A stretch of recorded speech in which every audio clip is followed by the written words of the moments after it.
Bienvenidos y bienvenidas a Enclave Política, el programa de Telesur que analiza, que reflexiona junto a usted sobre nuestra región. Este 18 de octubre es ya un año del levantamiento popular de Chile, un acontecimiento político, social y también mediático que desnudó la naturaleza autoritaria del neoliberalismo y el sentido real de su supuesto modelo económico. Miles de personas detenidas, centenas de heridos y con la pérdida de un ojo, no solo es un saldo para la estadística, es la evidencia del modo en que el Chile de Sebastián Piñera resuelve las diferencias políticas y la búsqueda de soluciones a los problemas de fondo de esa nación. En esta ocasión tendremos en la primera parte la presencia del politólogo Máximo Quitral, con quien conversaremos sobre este acontecimiento y nos conectamos ya con él en Santiago de Chile. ¿Qué tal, Máximo? Qué gusto tenerlo por acá, bienvenido. Muchas gracias, Orlando, por la invitación. Muy amable por esta aceptación y también le plantearía de entrada la siguiente pregunta: ¿cómo vive, cómo se siente a un año de esto? ¿Cuál es en la memoria de los chilenos el significado y además el sentido que adquiere este acontecimiento? Sinceramente creo que ha quedado marcado en la historia política de nuestro país. ¿Ah? Uno observa, analiza elementos culturales y claramente el 18 de octubre del 2019 ha marcado un hito importante en la historia de nuestro país. Evidentemente que va a ir reflejándose con el paso del tiempo, eh, publicaciones, libros, debates, discusiones, en fin, pero ciertamente el 18 de octubre es un hito histórico fundamental que se suma a un sinnúmero de otras movilizaciones que han ocurrido en el país, pero esta tiene características muy importantes, muy destacadas, no solo por la masividad, sino que también porque ha sido impulsada nuevamente por los jóvenes, mayoritariamente, y que también se dio paso a una especie de territorialización de la protesta, que eso también a mí me llama profundamente la atención, que es distinto a otros procesos anteriores. Entonces, eso le da un elemento simbólico muy fuerte, muy potente, y bueno, es cosa de ir mirando lo que ha pasado durante estos días, que finalmente han vuelto a emerger con bastante fuerza la movilización. Claro, pero ahí hay un elemento que también es muy importante. En esta manifestación confluyeron distintos sectores, distintas organizaciones sin necesidad de un programa común y también sin un liderazgo común. Si esta es la característica de la protesta, ¿cómo se ve a la distancia de un año el sentido del movimiento social en Chile? Mira, bueno, ese es un tema para trabajar. Hace mucho rato que por lo menos en Chile nos estamos dando cuenta que los liderazgos han ido desarrollándose por fuera de los partidos políticos. Creo que es un antecedente muy importante. En el 18 de octubre del 2019 nosotros no encontramos algún rostro visible que liderara las protestas, más bien eran cuestiones que respondían a otro patrón de organización, tal vez distintas orgánicas que vienen trabajando en los territorios tienen una responsabilidad también en términos de movilización y de mayor credibilidad. Y por tanto los partidos quedaron afuera en este nuevo proceso, a diferencia, por ejemplo, del 2011, que sí en un momento los partidos políticos tuvieron algún tipo de injerencia, en esta ocasión, la verdad, las cosas que no la han tenido, no están liderando, no son las banderas de los partidos, sino que, por ejemplo, la bandera del pueblo mapuche ha sido bastante distintiva en todo este proceso. Y es un elemento importante que creo yo que caracteriza y diferencia a otras jornadas de protesta lo ocurrido el 18 de octubre en nuestro país. Ya, pero entonces ahí Máximo le planteó la otra pregunta: ¿cómo se explican los chilenos y cómo le explicamos al mundo desde Chile y para que se entienda por fuera de Chile el nivel de represión tan violento con respecto a una manifestación que lastimosamente para algunos de la derecha solamente por manifestarse ya merecen ser reprimidos? Pero lo que decía en la introducción, ¿cómo se entiende que la resolución, la búsqueda de soluciones solo sea entendida a través de la represión?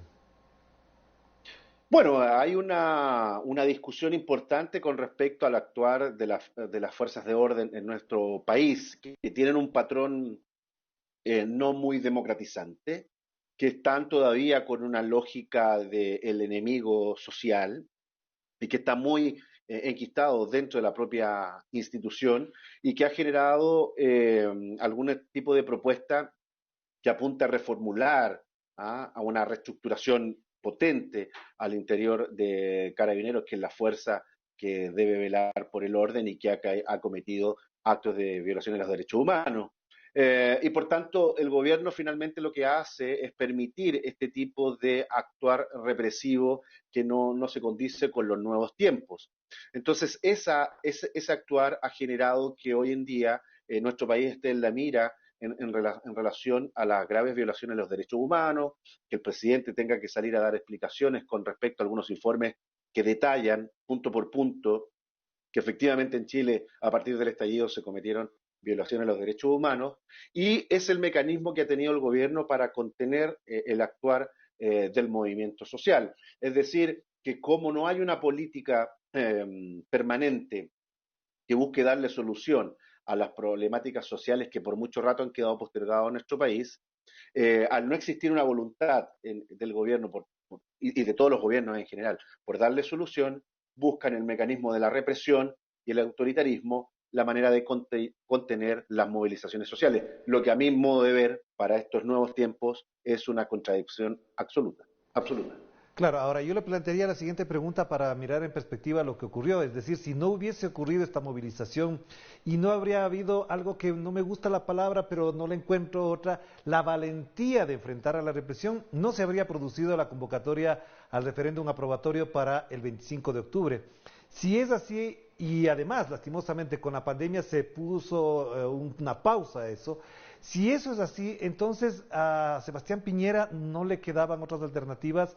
¿Cree que efectivamente que es la única salida el referéndum aprobatorio, dada la movilización, y con esa acción de orden electoral, llamémoslo así, se neutraliza la protesta? A ver, las protestas en general no se han paralizado, aun cuando estamos en un escenario de pandemia. En algunos casos se agudizó, producto de la desprotección social en que cayeron los sectores populares, a las escasas medidas del gobierno para darle mayor protección y mayor respaldo a un sector muy frágil de nuestra economía, que está dentro de la economía informal. Y eso se viene sosteniendo a partir del 18 de octubre. Yo creo que están entrelazados absolutamente. Ahora bien, lo que ocurrió con el plebiscito, lo que estamos viendo en las próximas semanas, claro, no fue algo espontáneo del gobierno, no nace voluntariamente desde los partidos políticos, se debe a la presión de la calle. Es decir, que el acuerdo firmado el 15 de noviembre no es una medida buscada por el gobierno de Sebastián Piñera, sino que más bien fue motivado por las circunstancias y por las protestas, por el temor de la élite política a que finalmente se fueran todos del escenario político y fue una vía para solucionar y para bajar la intensidad de las movilizaciones. Eh, lo dijo hace un par de días atrás, no estoy diciendo yo, un senador de la República, Alejandro Guillé, que finalmente el acuerdo que se firma el 15 de noviembre fue un acuerdo para salvar el gobierno de Sebastián Piñera, que estaba tremendamente debilitado. Entonces esos antecedentes son importantes a la hora de hacer el análisis con respecto al plebiscito y que quede muy claro que no es una intención política desde los partidos y desde el gobierno, sino que más bien es una presión que se logra a través de la calle, que evaluaremos con el paso de los días si era finalmente lo que necesitaba este país para aplacar las movilizaciones. Si tú me preguntas en relación a lo que ha ido ocurriendo, tengo la impresión que no, porque las movilizaciones han continuado. Yo creo que este fin de semana, a partir de un año del estallido social o la revuelta popular, vamos a tener nuevamente una jornada bien importante de movilizaciones y tal vez haya un sector de la población que no crea en este acuerdo y esa idea que se viene discutiendo, planteando hace mucho rato de la Asamblea Constituyente libre y soberana, creo que podría nuevamente instalarse como una demanda fundamental desde el movimiento social. Claro, pero Máximo, ahí quizás le invitaría a reflexionar sobre algo que no ha estado tanto en el debate general, sino muy particular de ciertos sectores. Y la pregunta es la siguiente: ¿cómo queda ahora? ¿Cómo podríamos incluso diagnosticar a la élite chilena. Le digo esto por dos consideraciones. La una es porque queda muy mal parada frente al mundo, porque eran el modelo de lo que se debía hacer y ellos eran la cátedra moral de la economía para el resto del mundo.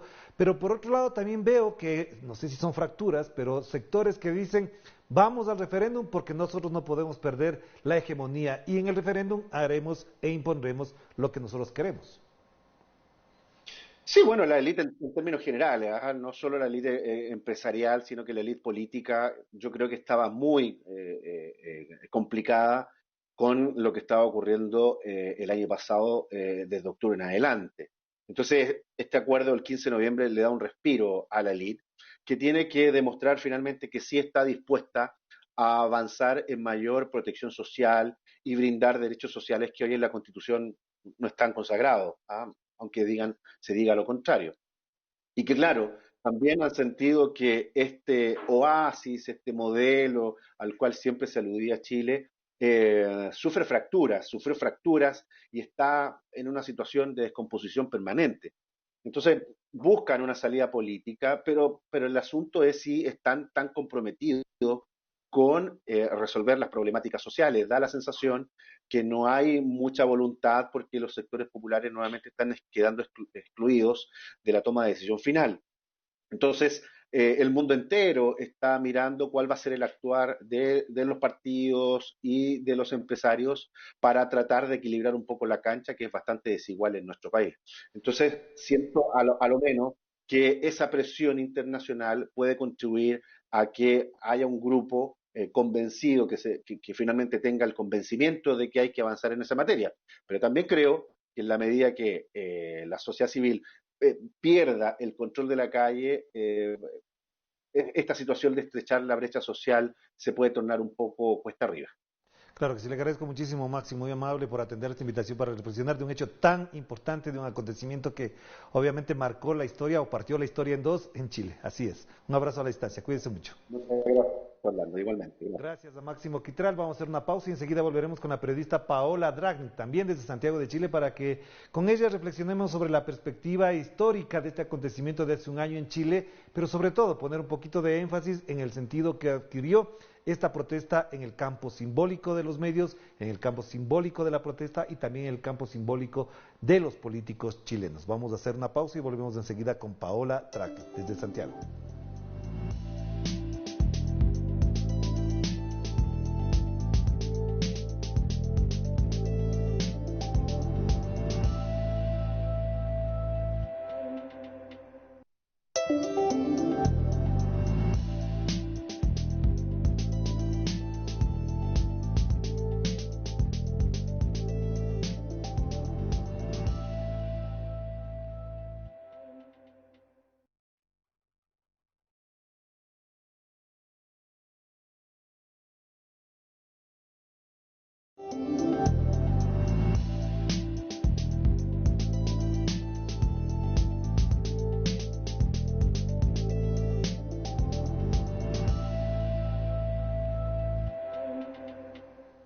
Estamos de vuelta aquí en Enclave Política a través de Telesur, la señal informativa de América Latina y el Caribe. Y nos da mucho gusto recibir en este programa a Paola Dragni desde Santiago de Chile, valiente periodista, destacada periodista corresponsal de Telesur, que jugó un papel muy importante. Y te digo esto sin afán de alabarte para nada, Paola, porque aparte de lo que yo he vivido y visto, hay muchas personas que agradecen tu gestión, tu trabajo profesional para que se conozca lo que otros medios ocultaron. Y por eso la primera pregunta que te plantearía es: ¿qué significado quiere para ti haber vivido este acontecimiento que se inauguró el 18 de octubre y, como ya dijimos anteriormente, el 15 de noviembre se sale con una postura y una propuesta de orden, digamos, electoral o el referéndum que no llega a satisfacer del todo a todos los sectores? Bienvenida, ¿cómo estás? ¿Cómo estás, Orlando? Tremendo gusto saludarte a ti y a toda la audiencia de Enclave Política. Justamente la pregunta que me hace me toca una fibra bien importante, porque ayer, revisando todo el tremendo material que hemos tenido a lo largo de estos meses, nos encontramos con una transmisión que hicimos el 21 de octubre, cuando sorprendimos a más de 100 militares en camiones militares, con gente que no alcanzó a llegar a su casa en ese primer día de toque de queda tiradas en el piso, esposadas con estas esposas plásticas que estaban dañando sus muñecas, realmente en una imagen dantesca. Yo no había revisado esas imágenes en todo este año, y ayer justamente las vimos a revisar, las volvimos a revisar, y sentimos el nivel de injusticia de decir que realmente cuando el presidente Sebastián Piñera le declara la guerra al pueblo de Chile era en serio.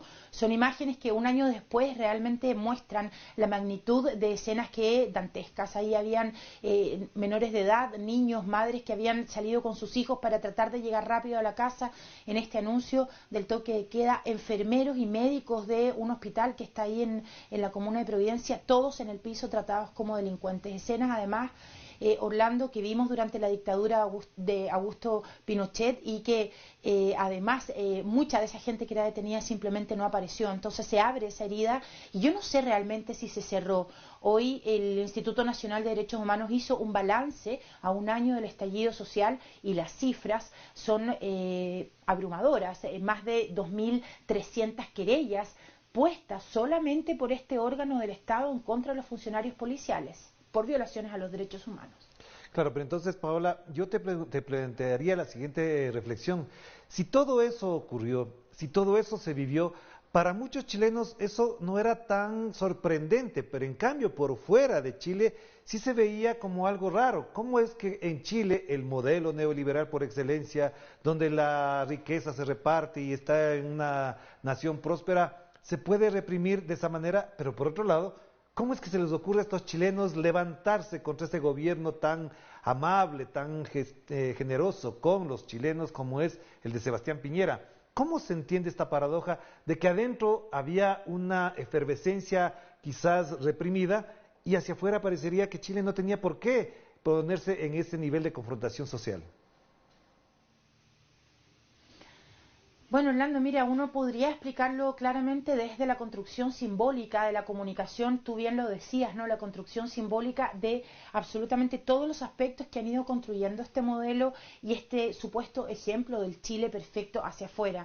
De hecho, la campaña del sí y el no, que en 1988 saca al dictador Pinochet del gobierno por vía democrática, una cuestión nunca antes vista a nivel mundial, fue una campaña que se basó solamente en el manejo de las emociones a través de la construcción simbólica, ¿verdad?, de una imagen país. Eso no terminó, al contrario, todos los gobiernos que siguieron durante la década de los 90 y a partir del año 2000 trabajan la imagen de Chile en el exterior, mientras acá adentro lo que había eran justamente cientos y miles de personas viviendo en los barrios populares sin tener acceso a este Chile que se vendía afuera. Se colmó la paciencia y fue exactamente eso lo que ocurrió. Un estallido que tuvo mucho de catártico también y que quizá por eso algunos politólogos explican que este acuerdo que se hace el 15 de noviembre viene como a ponerle paños fríos a algo que podría haber sido simplemente el derrocamiento de Sebastián Piñera, pero también del Congreso y de la élite política.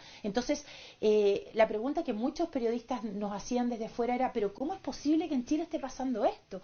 Si todas sus macrocifras son tan perfectas, es miembro de la OCDE, todo va tan bien, todo eso fue una imagen que se construyó. De hecho, hay millones de dólares invertidos en Chile en construir la imagen país, la imagen externa del país, justamente para hacer de este supuesto modelo exitoso afuera, pero acá adentro tremendamente cuestionado, pero con un pueblo que también ha sido tremendamente apaleado. Orlando, uno cuando viene a vivir a Chile y conoce cómo la gente aguanta, cosas inentendibles. Mira, yo te voy a contar una breve experiencia personal. Cuando yo llegué a Chile, fui a ver estos sistemas de salud supuestamente maravillosos, hace 20 años. Me preguntaron, su plan de cobertura, ¿usted lo quiere con útero o sin útero? Yo no tenía la capacidad simbólica para entender lo que esa persona me estaba preguntando. Pero resulta que aquí el neoliberalismo ya en los años 90 instaló que la salud se vende por piezas. Entonces yo tenía que decidir si iba a ser madre, podía tener un plan que me cubriera eso, pero era que mucho más caro, y si no, un plan sin útero. algo que cuesta entenderlo hacia afuera, como por ejemplo la privatización de las aguas. Cuando uno dice la privatización de las aguas, estamos hablando de las napas subterráneas, los ríos se rematan en la bolsa, tú puedes comprar un pedazo, por ejemplo, del Orinoco, y se remata aquí en la bolsa, en estas suertes de remate. Entonces, es un modelo que aquí se naturaliza, que a la gente se le naturalizó, esto es, fíjate que es el modelo que se hereda de la dictadura y que lamentablemente la concertación solidifica a tal forma que se vuelve lo natural. Entonces pasaron estos 30 años que explotan con estos 30 pesos, pero que ahora con este acuerdo político la gente no entiende muy bien si realmente esto va a servir para cambiar el modelo o no. Claro, Paola, sorprendente lo que me acabas de decir, a pesar de conocer Chile, de haber estado allá, no sabía este detalle que por detalle no deja de ser significativo, pero es muy importante para entender la lógica del modelo neoliberal. Pero te quiero preguntar otra cosa a propósito de esto. El relato político de lo ocurrido en Chile se lo manejó de alguna manera ya desnudando la situación, y eso fue bueno que ocurriera. Pero también hay otro elemento, la narrativa mediática de lo ocurrido en Chile todavía tenía unas porosidades en la prensa, digamos, tradicional.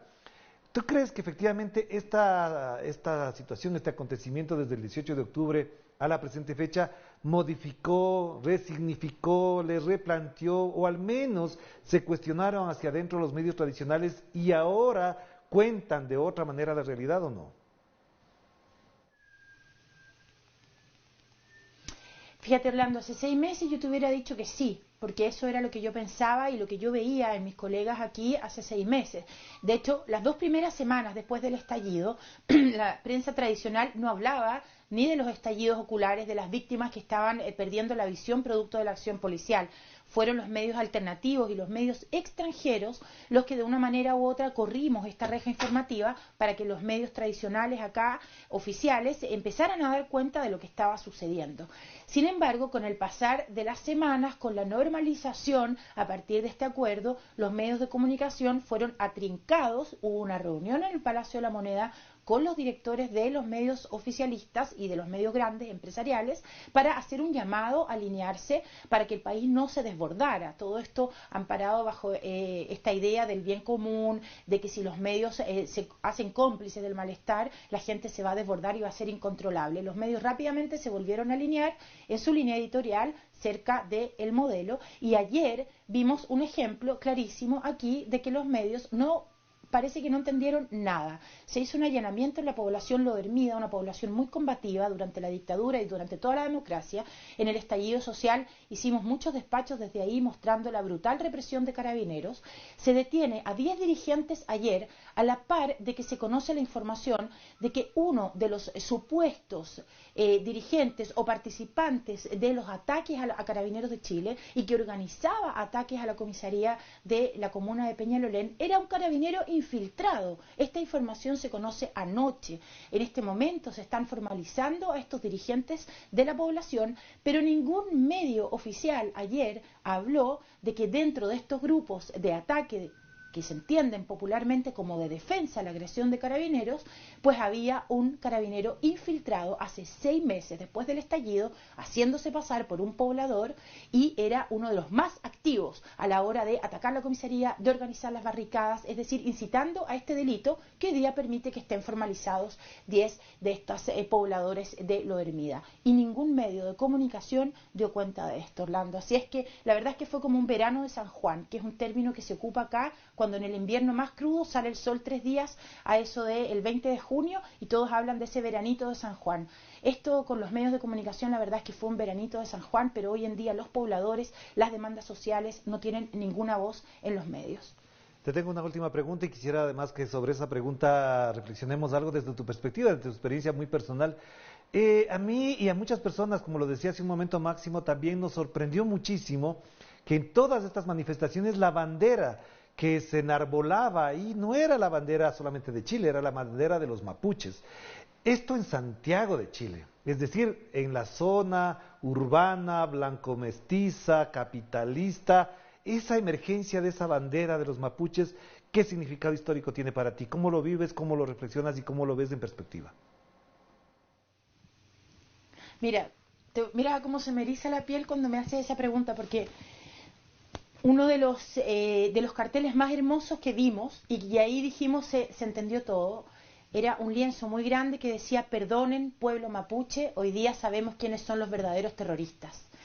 Esa fue una unión, y la vimos en la calle. Orlando, me emociona, de cómo eso, como tú dices, el mestizo, el blanco de la ciudad citadino, entiende finalmente que Carabineros sí está dispuesto a matarte cuando tiene que defender los intereses empresariales, cuando la gente en la ciudad entiende que los mapuches han sido sometidos a esta violencia durante décadas y particularmente en los últimos 20 años, realmente uno entiende que el pueblo de Chile sí está en un proceso interno y profundo que yo creo que este plebiscito no lo refleja del todo. Hoy día en los territorios hay asambleas, lo que en el pueblo mapuche se llaman los tragún, estos parlamentos donde todos los dirigentes hablan y pueden durar 10 horas para tomar una decisión porque todos hablan. Bueno, eso está pasando hoy en Chile, incipientemente en los territorios, aquí en la ciudad. Así es que es clave, yo creo, esa imagen que dio vuelta al mundo y que esa bandera mapuche se enarbolara a la par de esta bandera chilena, da cuenta de que hay un cambio cultural también bastante importante en estos blancos mestizos que componemos el resto de la sociedad chilena. Muchísimas gracias, Paola. Te respeto, te admiro y te quiero mucho. Muy amable por compartir con nosotros estas reflexiones en un momento también. y en un año tan importante para América Latina, y donde Chile jugó un rol importante. Después de lo ocurrido en Ecuador, Chile vino y reforzó esa idea de que hay que rebelarse ante un sistema de esa magnitud. Entiendo tus lágrimas y las hago mías también. Así. Un abrazo. Gracias a Paola Dragni, es muy emocionante esto de sentirlo así.